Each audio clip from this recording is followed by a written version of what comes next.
Well, I've just been watching a couple of politicians shouting at each other. They tend to do that, don't they? Have you heard the story about the politician who was going on with this long speech and someone in the opposition stood up and said, "You're a liar." And he said, "Yes, but let me finish my argument." We sometimes deal with politicians in that way, don't we?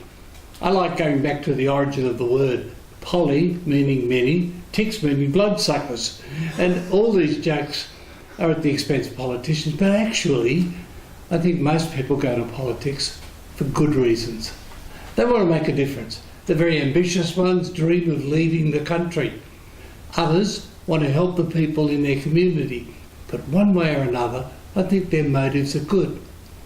But we come to judge them harshly, and most of that is because of compromise. We say, oh, you say one thing this year and then you vote for something else the next year. And so compromise is sometimes used as a dirty word. But actually, it's a very special word, isn't it? It is a part of life.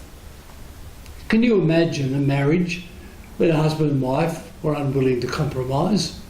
Or worse still, if one person won't compromise and the other lives in the sadness of that kind of relationship. Compromise can be good or compromise can be bad. There is a story in the Old Testament of Solomon where his wisdom came into action. These two prostitutes both fell pregnant, had their babies at the same time, and were sleeping in the same establishment. In the middle of the night, one of them found that a baby was dead.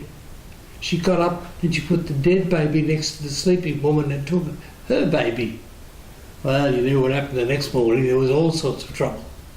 And so they brought them before Solomon for judgment. And Solomon, after listening to both of them go on, one telling the truth, one lying, but neither admitting, he said these famous words, "Bring me the sword." And they all look, he brings the sword in. His answer is, all right, we'll cut the baby in half, you can have half each. The real mother said, no, give her the baby. The other one was bitter.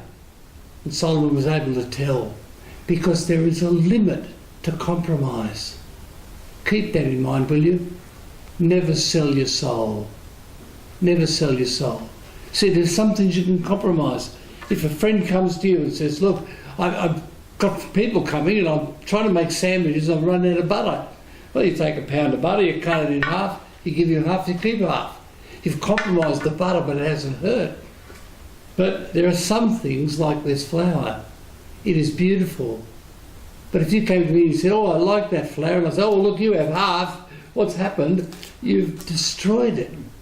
And so it is. You've got to be careful. Never sell your soul. Don't make a career decision that is corrupt, either legally or spiritually. Because even if you get away with it, you won't get away with it. Never make a compromise about your marriage on sexual issues or anything. Because even if you seem to get away with it, you won't get away with it. And then ultimately, as Jesus said, what does it profit a man if he gains the whole world and loses his own soul? So enjoy compromise over good things, but never, never sell your soul. Thank you.